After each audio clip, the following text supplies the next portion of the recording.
우리가 걸어가는 인생의 모든 길에는 이유가 있습니다. 이유 없는 길은 존재하지 않습니다. 저와 여러분이 이 땅에 태어난 것도 이유가 있고 지금까지 살아온 인생에도 반드시 이유가 있습니다. 여러분이 이 올고든 교회를 출입하고 지금까지 신앙생활을 해오는 것도 하나님께서 여러분에게 주신 특별한 이유가 있기 때문이라고 목사는 굳게 믿습니다. 주님께서 가라 명하시는 길에 이유가 없을 수는 없습니다. 오늘 본문 말씀은 주의 사자가 빌립에게 말하기를 일어나서 남쪽으로 향하여 가사로 내려가는 길까지 가라고 하는 명령의 말씀으로 시작됩니다. 이미 우리가 8장 첫 부분을 살펴보면서 빌립이 사마리아에서 효과적으로 복음을 증거할 수 있도록 도우셨던 분이 성령님이시고 또 그 성령님께서 지금 빌립에게 남으로 향하여 예루살렘에서 가사로 내려가라고 명령하고 계신 것입니다. 성령의 음성에 민감했던 빌립은 그 음성에 즉각적으로 순종했습니다.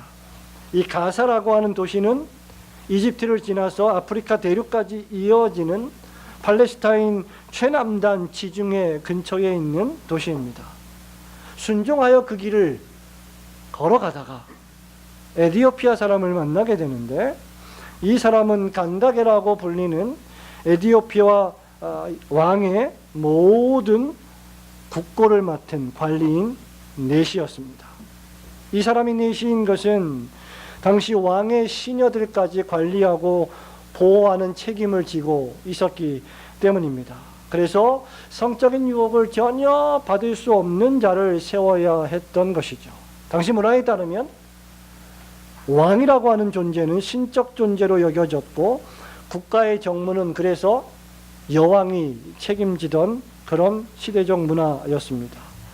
그리고 이 내시는 여왕의 국고를 맡은, 오늘날로 말하자면 재무부에서 일하고 있는 대단히 높은 관직을 차지한 인물쯤으로 추측을 할 수가 있습니다. 이 내시가 예배하러 예루살렘으로 왔다가 돌아가는 길에 있었습니다. 빌립은 가사로 내려가는 길에 있었고 내시는 그 시간에 에디오피아로 돌아가는 길에 있었다 하는 것이죠. 그런데 놀라운 사실은 하나님께서 이 둘을 만나게 하셨다는 겁니다.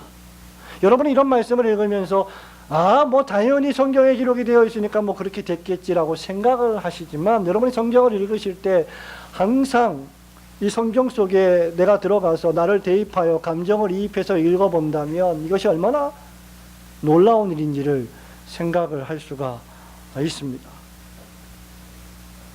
왜 하나님께서는 에디오피아 내시와 이 빌립을 만나게 하셨을까? 이유는 에디오피아 내시에게 구원의 복음, 하나님의 말씀, 인생에 필요한 그러한 정말 필요한 존재의 의의를 깨닫게 해주시기 위함이었습니다. 그렇기 때문에 하나님의 자녀가 걸어가는 모든 길에는 이유가 있습니다. 의미 없는 길은 없습니다. 의미 없는 인생은 없습니다. 왜 사람들이 우울증에 빠지고 왜 사람들이 극단적인 선택을 하고 왜 사람들이 이 세상을 등지는지 아십니까? 더 이상 의미가 없다고 생각하기 때문이죠. 예수님을 만나지 못한다면 저와 여러분도 그런 인생을 살아갔을 법한 사람들이 종종 있으리라고 생각이 됩니다. 빌립을 만난 에디오피아 내시는 39절에 보니까 기쁘게 자기 길을 걸어간 사람으로 기록이 되어 있습니다. 오늘 사도행전 강의 21번째 시간에 신자로서, 예수님을 믿는 신자로서 우리가 걸어가는 길이, 이 믿음의 길이 기쁨을 가지고 가는 길이다 라는 것을 교훈하고자 합니다. 우리가 걸어가는 이 신앙의 길이, 이 신자의 길이, 이 교인의 길이, 이 성도의 길이 어떻게 기쁘게 가는 길이 되는지 두 가지를 생각하면서 은혜를 나누기를 소원합니다. 우선 무엇보다도 신자의 길은 왜 기쁨의 길입니까? 하나님이 우리를 위하여 예비하신 복음의 말씀을 읽고 듣는 길이기 때문입니다. 달리 말하면 사람에게 참된 행복과 기쁨은 어떻게 올 수 있느냐? 하나님의 복음의 말씀을 부단히 읽고 그 말씀을 들어야 가능하다는 것입니다. 저와 함께 28절, 29절 같이 읽어 보겠습니다. 돌아가는데 시작. 돌아가는데 수레를 타고 선지자 이사야의 글을 읽더라. 성령이 빌립더러 이르시되 이 수레로 가까이 나아가라 하시거늘. 아멘.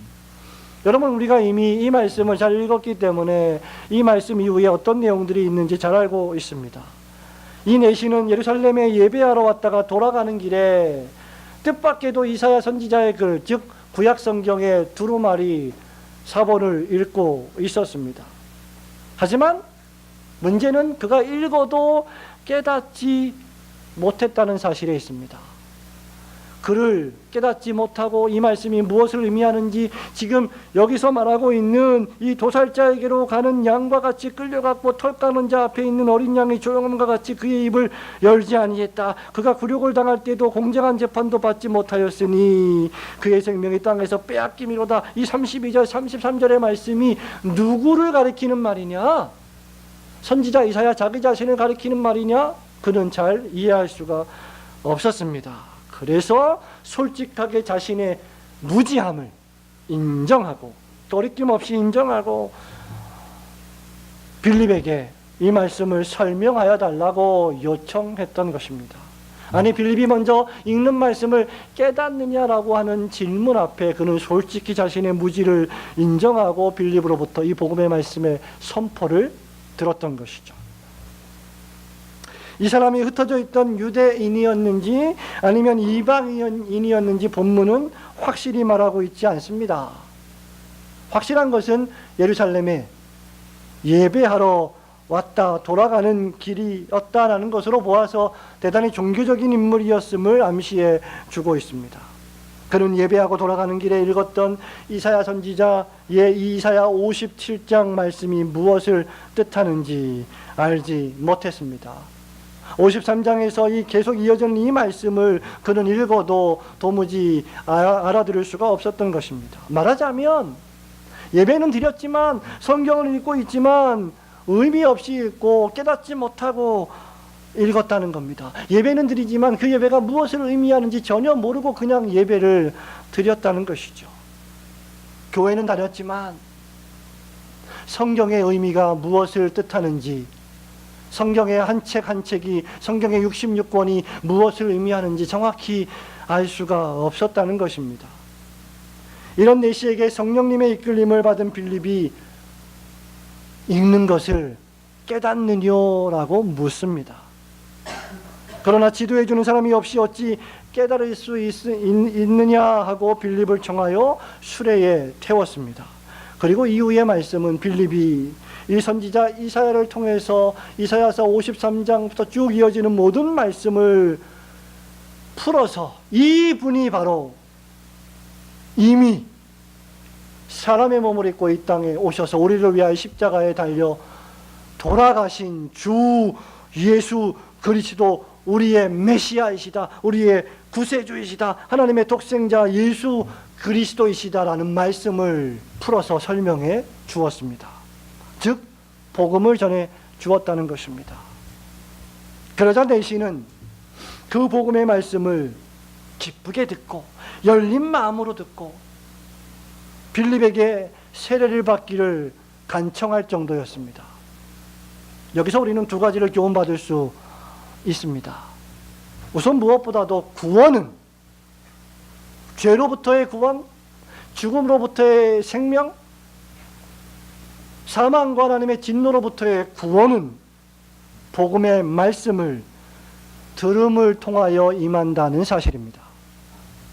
믿음이란 하나님의 말씀 들음을 통해서 발생하는 것입니다.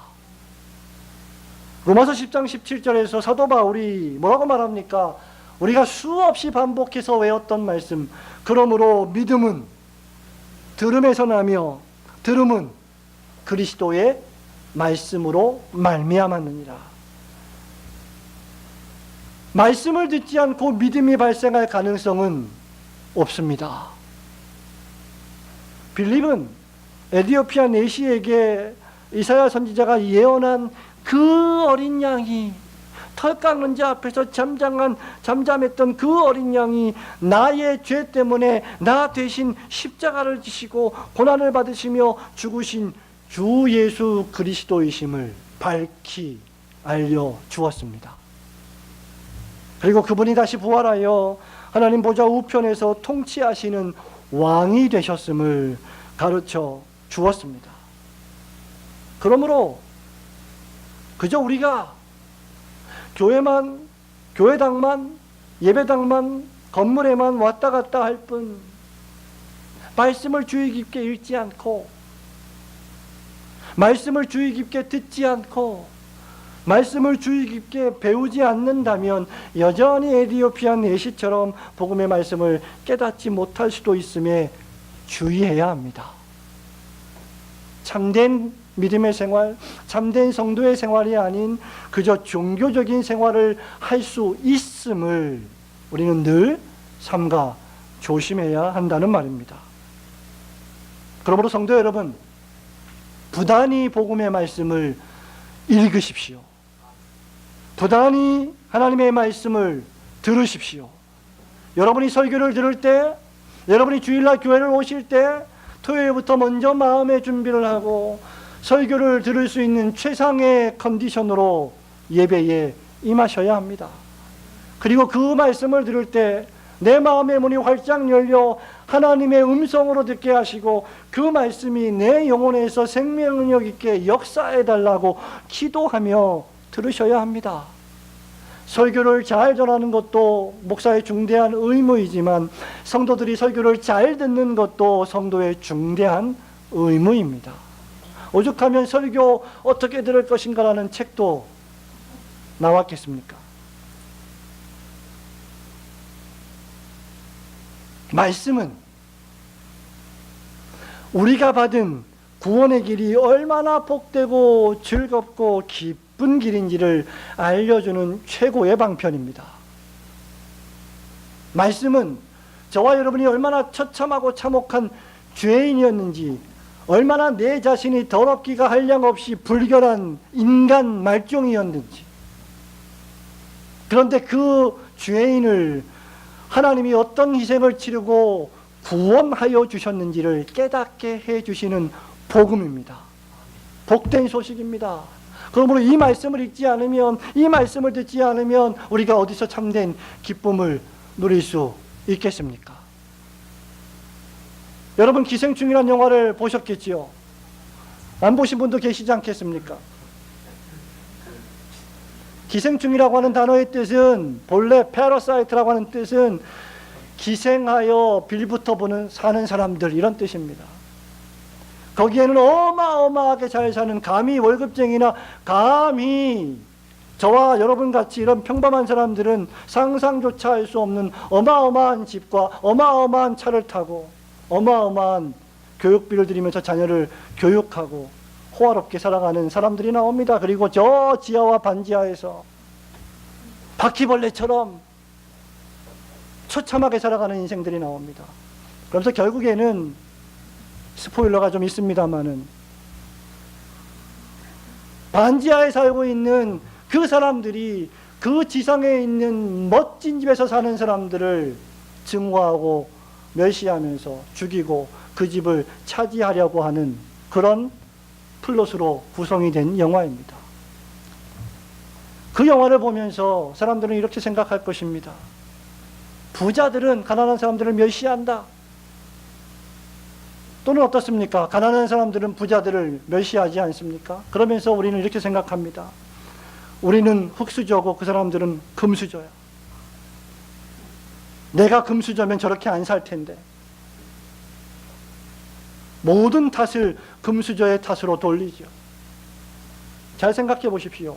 저와 여러분이 금수저로 태어났다면, 저와 여러분이 진짜 가질 수 없는 어마어마한 재물을 지금 가지고 있다면, 저처럼 9살 때까지 여러분이 상상도 못할 어마어마한 재력을 가진 부모님의 아들로 살아왔다면 과연 지금 이렇게 목사를 할 수 있을까?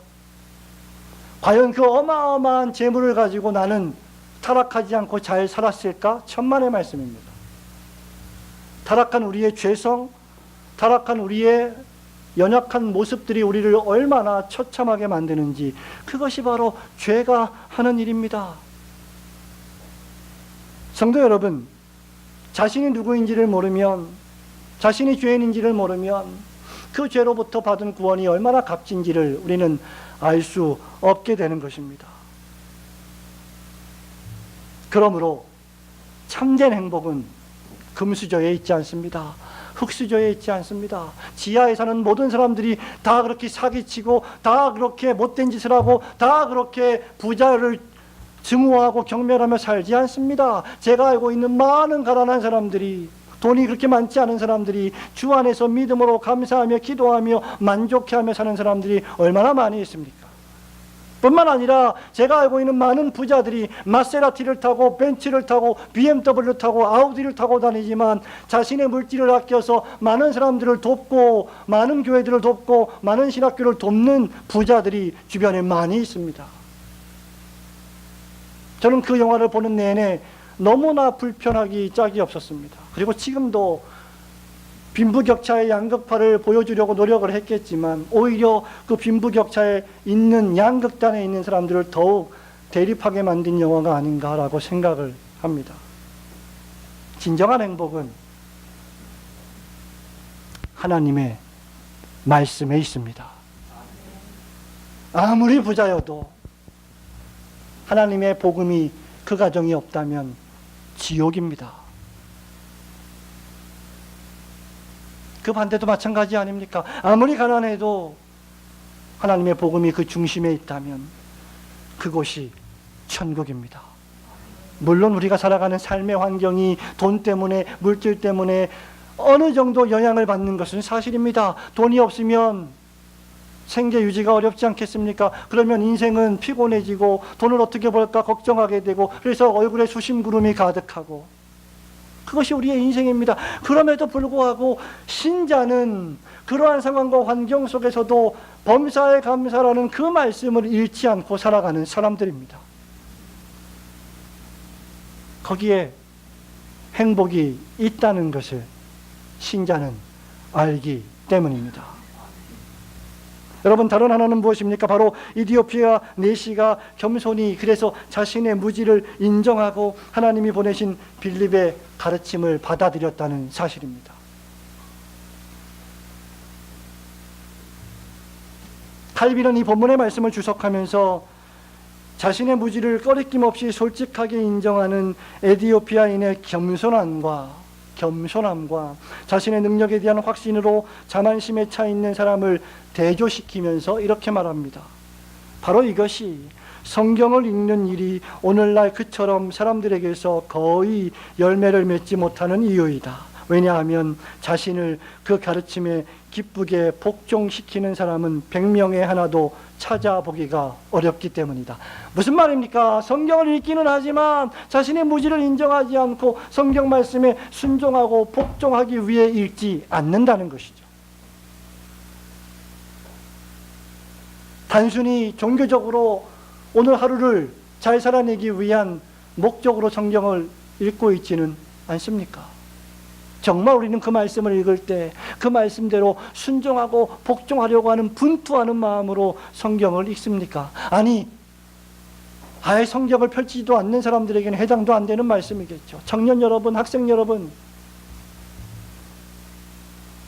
여러분의 부모님들이 웅변적인 증거입니다. 예수님을 잘 믿고 하나님 말씀대로 살았습니다. 열심히 공부했습니다. 그리고 이 자리에 와 계십니다. 더욱 중요한 것이 무엇인지 우리는 깨달아 알아야 합니다. 자신의 무능력을 인정하고 자신의 무지를 인정하고 하나님 말씀에 자신을 복종시키려고 하는 경건한 삶이 우리에게 필요하다는 것입니다. 영국의 스토트 목사님도 이렇게 말합니다. 사실상 하나님께서는 우리에게 두 가지 선물을 주셨다. 첫째는 성경이고 둘째는 그 성경을 열어 보이고 설명하고 해설하고 적용하는 교사들, 즉 목사들이다. 바로 이것이 왜 장로교 최초의 신앙고백서로 채택된 1559년에 칼빈이 초안했던 프랑스 신앙고백서 제25조 교회에 필요한 목사라는 항목에서 목사 없이 교회는 존속할 수 없다라고까지 진술한 지의 이유가 되는 것입니다. 하나님께서는 이디오피아 내시에게 성경 이사야 사본을 읽을 수 있게 섭리하셨고 그것을 깨닫지 못하자 빌립을 보내서 그를 가르치도록 섭리하셨습니다. 여러분, 이게 얼마나 엄청난 축복입니까? 만약에 빌립이 그것을 깨닫지 못하고 돌아갔다면 그는 구원을 얻지 못했을 것입니다. 그는 메시아가 누군지 여전히 모르는 무지 가운데 있었을 것입니다. 황금의 입이라는 별명을 가진 초대교회의 유명한 교부 요한 크리소스톰을 잘 아실 것입니다. 이분이 설교 시간에 이 이디오피아인의 회심을 다음 장에 소개되는, 즉 9장에서 소개되는 사울의 회심과 대조하면서 이렇게 말한 바 있습니다. 참으로 이 내시를 칭찬할 만한 이유가 있다. 왜냐하면 사울과 달리 그는 그리스도에 대한 초자연적 현상을 본 적이 없기 때문이다. 여러분, 사울은 주님이 직접 불렀습니다. 사울아, 사울아, 네가 왜 나를 핍박하느냐. 그리고 그 모습을 본 사울은 눈이 멀어버렸습니다. 엄청난 영적인 신체적인 충격을 받았습니다. 그러나 빌립은 그런 것을 본 적이 없습니다. 그는 그저 이사야의 말씀을 읽었을 뿐입니다. 그러므로 크리소스톰이 이렇게 말합니다. 성경을 주의 깊게 읽는 것은 얼마나 대단한 일인가. 환상을 보지 않아도, 특별한 체험을 하지 않아도 하나님의 말씀을 신실하게 읽는다면, 그리고 그 말씀을 신실하게 설명해 줄 교사에게 지도를 받는다면 그 말씀 자체로 충분하다는 것입니다. 이디오피아 내시는 성경을 읽었습니다. 빌립의 가르침을 잘 받아들였습니다. 믿음으로 말미암아 구원을 얻었습니다. 그러므로 우리는 그저 성경을 읽기만 해서는 안 됩니다. 기도하고 성경을 읽어야 할 이유가 여기에 있는 것입니다. 나의 무지로, 나의 왜곡된 생각으로, 나의 편견으로 성경을 내 마음대로 해석하지 않도록 성령님 내 마음을 주장해 주세요라고 기도하며 성경을 읽어야 합니다. 자신의 성경 읽음이 그 읽음에도 불구하고 깨닫지 못할 수 있고 더 나아가 잘못 해석할 수 있기 때문입니다. 그러므로 자신의 성경 읽기, 성경 해석, 그리고 자신의 무지를 솔직하게 인정하며 교회의 교사와 교회 공동체 전체 성도와의 교제를 통하여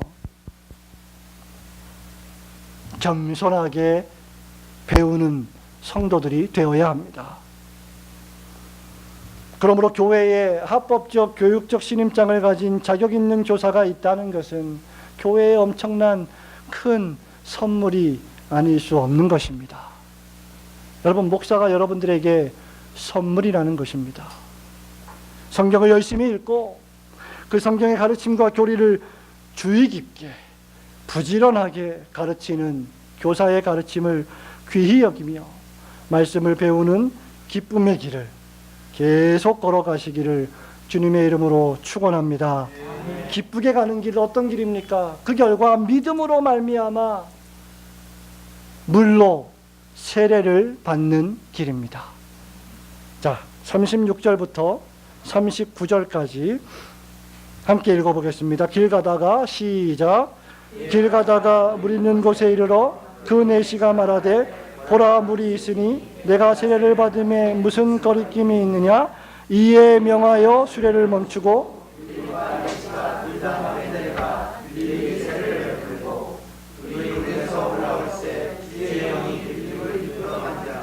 내시는 기쁘게 길을 가므로 그를 다시 보지 못하니라. 아멘. 복음의 말씀을 들은 에디오피아 내시는 빌립에게 즉시 세례를 베풀어 줄 것을 요청했습니다. 그리고 38절에서 수레를 멈추고 빌립과 내시가 물에 내려가 세례를 베풀고 세례를 받았습니다. 개역개정 성경, 번역 성경에는 없습니다만 36절과 38절 사이에 여러분 성경에 없음이라고 되어 있는 그 37절은 그 나뇌주를 보면 이렇게 기록되어 있습니다. 빌립이 이르되 내가 마음을 온전히 하여 믿으면 가하니라. 대답하여 이르되 내가 예수 그리스도께서 하나님의 아들인 줄 믿노라. 여러분, 이 구절은 초기 사본에는 발견되지 않지만 후기 사본에 다양하게 발견되며 영어 성경 NIV와 흠정역 성경인 Authorized 버전에 번역되어 있습니다. 초대교회에서 복음이 이방인에게 전파되고 그들이 믿을 때 하나님의 언약 공동체인 교회에 가입되게 됩니다. 사도행전 2장에 있는 말씀처럼 주께서 날마다 믿는 사람을 더하게 하시니라 라고 할 때 그 더해 주시는 것이 바로 교회의 가입입니다. 다른 말로 입교라고 부르는 것이죠. 그때 요구되는 조건이 무엇입니까? 가장 단순한 조건이 신앙, 고백입니다. 초대교회에서는 주 예수 그리스도께서 하나님의 독생하신 아들이시며 구세주이심을 고백해야 교회 가입이 허락되었습니다. 교회에 가입된 성도들은 그 후에 사도들이 작성했던 디다케라고 불리는 사도들과 제자들의 가르침을 담은 교리서를 계속해서 교회에서 배워야만 했습니다. 우리는 이 말씀에서 성경적인 교회 가입, 즉 입교의 세 가지 의미를 생각해 보아야 합니다. 우선 입교라고 하는 것은 언약 가정의 후손으로 믿음의 부모를 둔 자녀가 유아 때 유아 세례를 받고 14년이 지나서 만 14세 이상 되어 스스로 그 믿음을 고백하고 교회의 회원이 되려고 하는 것을 확증하려 할 때 입교식을 치르게 됩니다. 성주원군 신하민 양이 받았고 앞으로 받게 될 것입니다. 이것이 교회에 가입되는 것입니다. 둘째는 무엇입니까? 예수님을 몰랐던 사람이 불신자가 믿음을 고백하고 신자가 되는 것을 확증하려 할 때입니다. 여기에는 학습교육과 세례교육이 있습니다. 교회에 나와 6개월이 지나고 만 14세 이상으로 예수님을 믿는 자에게 학습교육을 시행합니다. 시험에 통과하고 문답을 거쳐 학습식을 거행합니다. 이용비, 차상걸 두 분이 이 과정을 거쳤고 이화진 양도 이 과정을 거쳤습니다. 그리고 세례교육이 있습니다.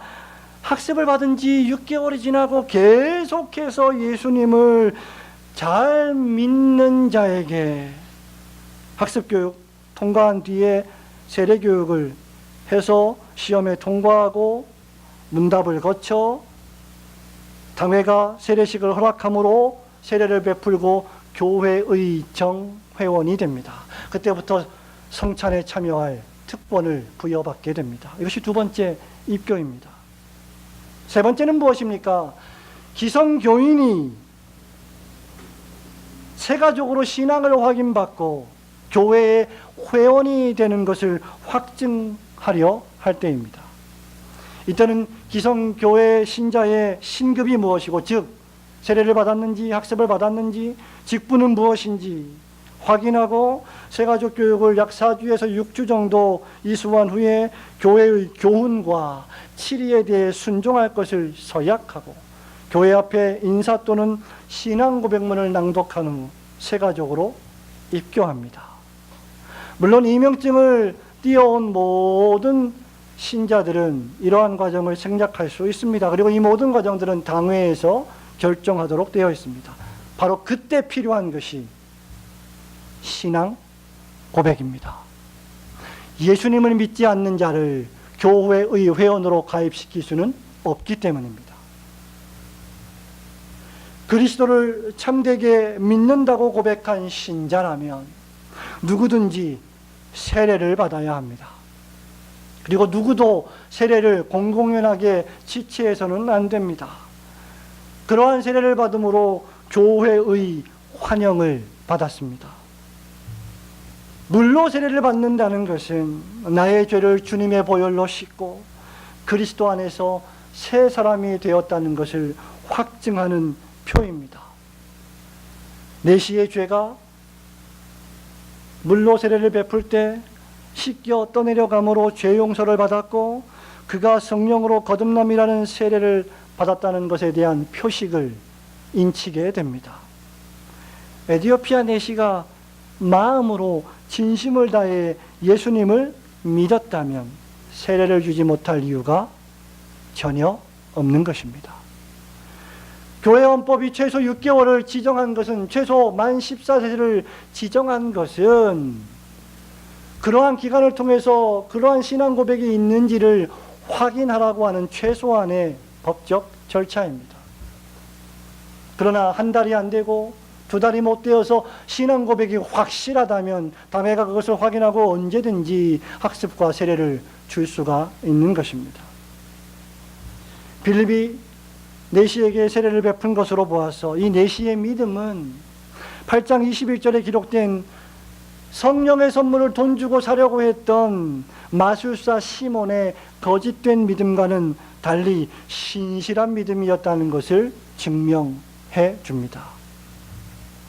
성도 여러분, 저와 여러분이 신실한 믿음, 신실한 마음으로 아무런 사심이 없이 예수님을 믿고 하나님의 자녀로 입양되어서 그리스도 안에서 새로운 피조물이 되었다는 것만큼 기쁘고 즐거운 일이 어디 있겠습니까?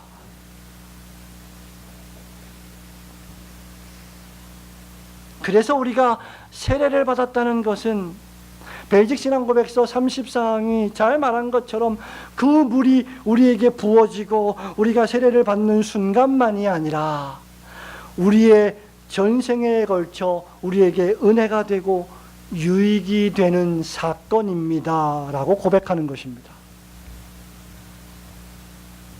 여러분에게 시험이 있습니까? 지난주에 여러분 상처되는 말을 들었습니까? 지난주에 여러분 우울하고 슬픈 일이 있었습니까? 환난이 있었습니까? 괴로운 일이 있었습니까? 뭐가 잘 안 풀리십니까?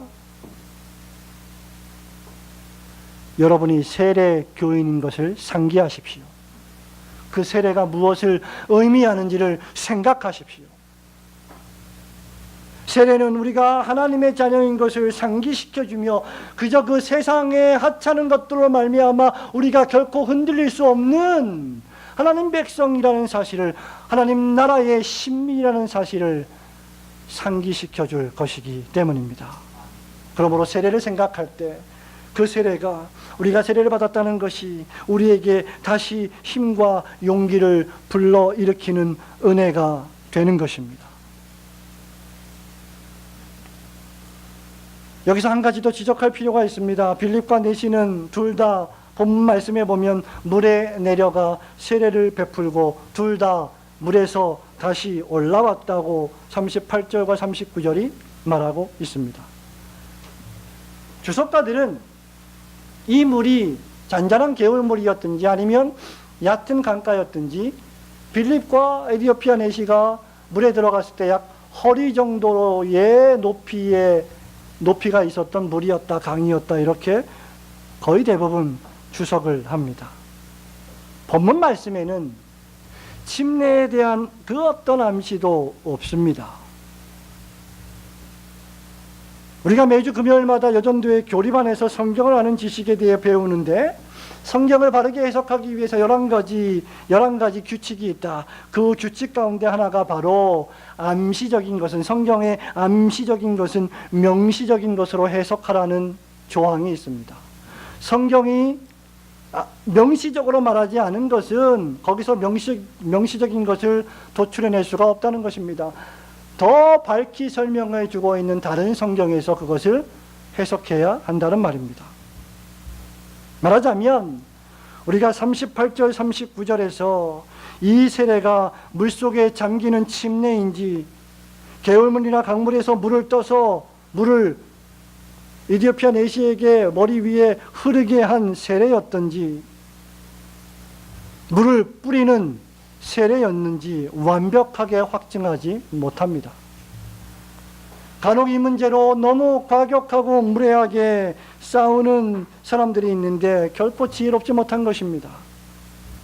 왜냐하면 본문에는 침례에 대한 명시적으로 말하고 있는 구절이 아니기 때문입니다. 거듭 말씀드리지만 명시적으로 말하지 않는 세례의 시행 방식에 대해 과도하게 집착하는 것은 본문 말씀의 주 목적이 아닙니다. 이 말씀의 주 목적이 무엇입니까? 내시가 하나님 말씀을 읽었고 들었고 죄 용서함을 받았고 예수님을 영접했고 그 증거로 세례를 받았다는 것입니다.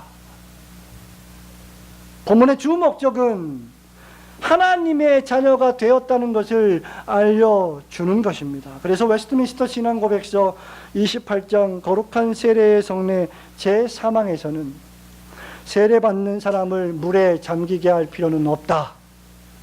세례받는 사람에게 물을 붓거나 뿌리기만 해도 올바로 시행하는 것이다 라고 단순하게 진술하고 있는 것입니다.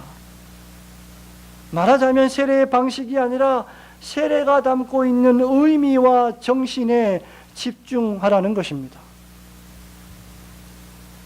우리가 걸어가는 이 길이 이미 성령님의 역사하심을 통하여 중생되어 죄 용서를 받고 하나님의 나라 천국이 우리의 영혼 안에 임하였으므로 세례를 받고 죄를 씻고 새 사람이 되어서 이제 하나님 나라의 백성답게 살아가는 복되고 기쁜 길임을 상기하면서 늘 감사와 기쁨으로 충만하게 살아가시기를 주님의 이름으로 축원합니다. 아멘. 성도 여러분, 말씀을 맺습니다.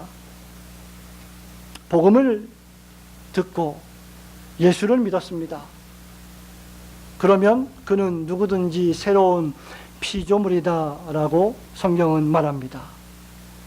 그렇게 세례를 받아 보이지 않지만 존재하시는 하나님의 나라의 참된 백성이 되고 그 결과 지상교회의 회원이 되는 것만큼, 그리고 그렇게 회원이 되어서 매주일마다 예배를 통하여 안식일을 통하여 천국이 내 마음속에 임하는 것을 경험하는 것만큼 이 세상을 살아가면서 기쁜 일은 없습니다. 신자에게 가장 기쁜 일은 하나님을 예배하는 일이어야 합니다. 빌립은 정치와 문화적 배경이 다른 민족인 사마리아와 개인인 에디오피아 내시에게 모두 복음을 전했습니다. 그리고 그 복음의 내용은 주 예수 그리스도였습니다. 그리고 그 결과는 모두 다 기쁨이 충만했다는 것입니다. 성도 여러분, 이제 내시에게 복음을 전하고 세례를 베풀어준 빌립은 그 즉시 주의 영의 이끌림을 받아 떠났습니다. 그리고 내시는 기쁘게 길을 걸어갔습니다. 39절 말씀 다시 한번 읽어보겠습니다. 둘이 물에서 올라오세. 시작.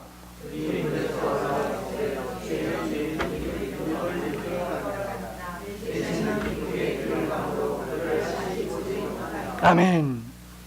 내시가 어떻게 길을 걸어갔다고요? 기쁘게 길을 걸어가므로. 정도 차이가 있겠습니다마는 예수님을 참되게 믿는 신자에게는 결코 끌래야 끌 수 없는 기쁨의 원천이 있습니다. 왜냐하면 그가 주 예수 그리스도를 믿음으로 말미암아 새로운 피조물이 되었기 때문입니다. 중생으로 말미암아 죄를 멸망시키고 우리의 영혼 속에 거룩이라는 씨앗을 주님께서 심어 주셨기 때문입니다. 그리고 그 씨앗을 통하여 성령께서 계속하여 우리를 거룩으로 경건으로 이끌어 가실 것이기 때문입니다. 우리 안에 선한 일을 시작하신 그분이 계속 우리를 하나님 자녀답게 살게 만드실 것이기 때문입니다. 그래서 기뻐할 수 있는 것이죠. 여러분, 승질대로 살면 절대 기쁨이 없습니다. 안 됩니다. 자기도 모르게 욱하게 터져나오는 그 그것이 우리를 기쁘게 만들지 못합니다. 그러나 주님께 우리의 기질을 맡기고 우리의 성격을 맡기고 우리의 인생을 맡길 때 거기에 참된 기쁨이 시작되는 것입니다. 참된 복음 전도자의 인생은 주님께서 이끄시는 곳이라면 어디든지 가서 주 예수 그리스도의 복음을 전하는 삶입니다. 빌립을 보세요. 내시에게 복음을 전하고 그 에티오피아 여왕의 국고를 맡고 있는 그에게 무슨 돈을 요구한 적이 있습니까? 무슨 사례를 요구한 적이 있습니까? 무슨 선물을 받았습니까? 주의 성령께서 명하여 가라 하며 갔고 수레에 올라타 복음을 전하라 하니 복음을 전했고 복음을 다 전하고 노니 다시 가라. 그것이 복음 전도자의 삶입니다. 주님이 이끄시는 곳이라면 그것이 어디든지 기쁨으로 가는 길이죠. 그리고 그 복음을 전해 듣고 받고 예수님을 영접한 신자 역시 또 다른 복음 전도자가 되어서 그 참된 기쁨을 전하는 사람이 됩니다. 이것이 복음 전도를 받은 에티오피아 내시가 기쁘게 길을 걸어갔다는 의미입니다. 우리가 이미 지난번에 살펴보았던 것처럼 사도행전 8장 8절에도 빌립이 사마리아에 복음을 전하니 그 사마리아에 뭐가 충만했습니까? 기쁨이 충만했습니다. 이 말은 빌립이 전한 복음의 말씀에는 사람에게 진정한 기쁨을 주는 능력이 있다는 것을 암시합니다. 복음의 능력이 무엇입니까? 복음의 능력은 기쁜 것입니다. 누가복음 2장 10절에서 천사가 말한 바와 같이 이 복음은, 이 예수 그리스도께서 나실 이 복음은 누가복음 2장 10절에서 온 백성에게 미칠 큰 기쁨의 좋은 소식이다. 예수를 믿었는데 기쁘지 않다? 교회를 다니는데 기쁘지 않다? 예수님이 정말 내 안에 계시는데 1년 365일이 괴롭고 우울하고 슬프다? 여러분, 그 영혼이 과연 거듭난 영혼인지 심각하게 고민해 보아야 합니다. 왜냐하면 이 복음은 온 백성에게 미칠 큰 기쁨의 좋은 소식이기 때문입니다. 바울이 로마서 1장 16절에서 말하는 것처럼 내가 복음을 부끄러워하지 아니하노니 이 복음은 모든 믿는 자에게 구원을 주시는 하나님의 능력이 되기 때문입니다. 뭐가 능력입니까? 복음이 능력입니다. 복음이 우리를 견디게 합니다. 복음이 우리를 버티게 합니다. 복음이 우리를 인내하게 합니다. 그러므로 그 복음을 전하는 사역자들이, 그 복음을 전하는 목사들이, 그 복음을 전하는 전도자들이 기쁨이 없다? 불가능한 일입니다.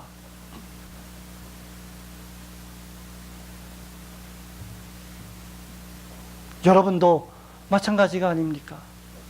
하나님의 은혜로 여러분에게 구원의 복된 소식을 전해준 전도자들, 여러분을 전도했던 최초의 사람들, 여러분에게 세례를 베풀었던 목사님들, 지금 다 거의 다 여러분을 떠났습니다. 그리고 여러분은 이제 올고든 교회에서 신호선 목사의 목회의 지도를 받으며 신앙생활을 하고 계십니다. 그리고 앞으로도 또 하나님이 이끄시는 곳으로 떠나게 될 것입니다. 목사님 어딜 가십니까? 안 갑니다. 마지막 날에 우리가 다 갈 것이라는 것이죠. 그러나 여러분은 기쁘게 믿음의 길을 걸어갑니다. 사는 날 동안 기쁘게 하나님 말씀이 성경을 읽으시고 기쁘게 설교 말씀을 들으시고 기쁘게 예배당에 오시고 기쁘게 예배당을 나가시고 기쁘게 매일매일을 살아가도록 여러분 영혼 속에 경건을 배양하시기를 축원합니다. 우리가 가는 이 길이 비록 좁은 길이지만 말로 할 수 없는 어마어마한 기쁨이 있기 때문에 그 좁디 좁은 길을 걸어갈 수 있게 되는 것입니다. 그리고 그 길을 같이 걸어가는 내 동료 교우들이 있고, 내 동료 성도들이 있고, 내 영혼을 책임질 목사님들이 있기 때문에 이 길을 우리는 같이 걸어갈 수 있게 되는 것입니다. 이 기쁨이 없다면 결코 갈 수 없는 길입니다. 그래서 여러분, 바울이요 데살로니가 교회에 편지하지요. 우리가 오전에 회개 기도할 때 읽었던 말씀이지만 데살로니가전서 5장 16절, 17절, 18절 항상 기뻐하라, 쉬지 말고 기도하라, 범사에 감사하라. 여러분, 이 말씀은요 추상적인 말이 아니에요. 철학적인 말이 아니, 수학적인 말이야. 이 말은 바울이 경험한 겁니다. 그러니 항상 기뻐하라 할 수 있는 거예요. 왜? 본인이 항상 기뻐하는 삶을 살았기 때문이죠. 물론 그에게 왜 슬픔이 없었겠습니까? 왜 고난이 없었겠습니까? 그러나 그 고난과 슬픔을 압도하는 기쁨이 복음 안에 있었기 때문에 그는 마지막 길을 다 가고 관제와 같이 부음이 될 때까지 사명을 지킬 수 있었던 것입니다. 저는 마지막으로 6월 첫 주를 맞이해서 여러분에게 묻고자 합니다. 여러분의 영혼에는, 여러분의 마음속에는 이 복음이 주는 기쁨이 있으십니까?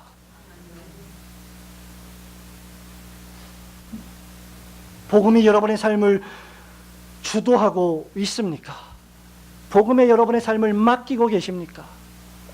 아니면 여러분 마음대로 복음과 교회를 주도하며 살아가고 계십니까? 여러분에게는 복음 자체가 기쁨입니까? 여러분, 그것이요 다윗이 시편 23편 1절에서 한 말씀의 의미입니다. 여호와는 나의 목자시니 내가 다른 것을 원하지 않습니다. 내게 부족함이 없다는 말은 나는 다른 것을 원하지 않습니다. 왜? 하나님 한 분만으로 충분하기 때문입니다. 여러분, 평생에 이 복음의 말씀을 읽고 듣고 믿음으로 말미암아 주님의 나라와 그의 교회와 주님 말씀의 뜻을 위해 기쁘게 섬기시는 성도들이 되시기를 주님의 이름으로 축원합니다. 아멘.